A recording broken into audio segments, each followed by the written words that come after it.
আমরা সবাই চট্টগ্রাম ইসলামী শিশু কল্যাণ সংস্থার সদস্য।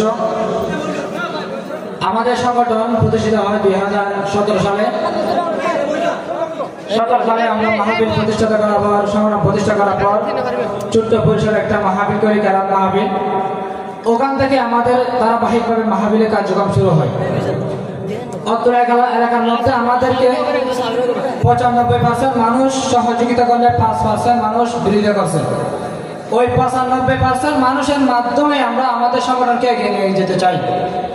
বর্তমানেও আমাদের সংগঠনের অনেক মানুষ আমাদের সংগঠনের বিরোধিতা করে এবং 95% মানুষ এখনো আমাদের সংগঠনকে ভালোবাসে।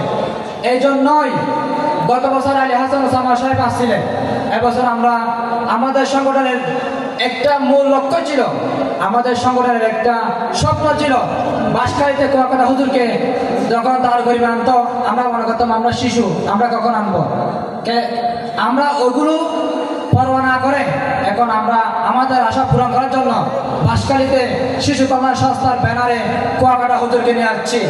এই জন্য আমাদের মাহফিল 2023 সালে হাটহাজারী মাদ্রাসার মুহতামিম সাবেক মুহতামিম আল্লামা শাহ ইয়াহিয়া সাহেব রহমতুল্লাহ আলাইহি দোয়া করেছিলেন কিয়ামত পর্যন্ত আমাদের সংগঠনের মাহফিল সংগঠন যেন জারি থাকে। এজন্য আমি আমাদের এখানে যতগুলো মানুষ আছে সবাইকে আমি একবার সবার মুখ থেকে শুনতে চাই, আমাদের সংগঠন কি 1 বছরের জন্য নাকি সারা জীবনের জন্য? যদি সারা জীবনের জন্য হয়ে থাকে তাহলে আমাদের মাহফিলে বাধা কেন?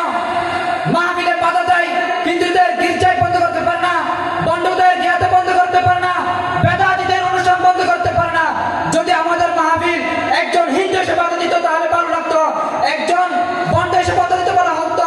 কিন্তু আমাদের মাহফিল আমাদের মতোই জুব্বা টুপি পরা মানুষের আমাদের মাহফিল বন্ধ করে।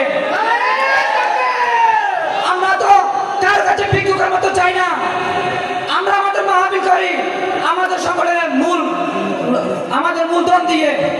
আমরা চাঁদা কালেকশন করি পরে, আগে আমাদের সংগঠনের মূলধন দিয়ে আমরা কাজ করি। আমরা তো কারোর কাছে ভিক্ষুকের মতো হাত পাতি না। আমাদের সংগঠনকে আমরা বাজার থেকে চান। চট্টগ্রামের মধ্যে প্রথম শিশু কর্মসংস্থা আমরাই প্রতিষ্ঠা করেছি, তাহলে শিশুদের মাহফিল বন্ধ করতে কেন চান?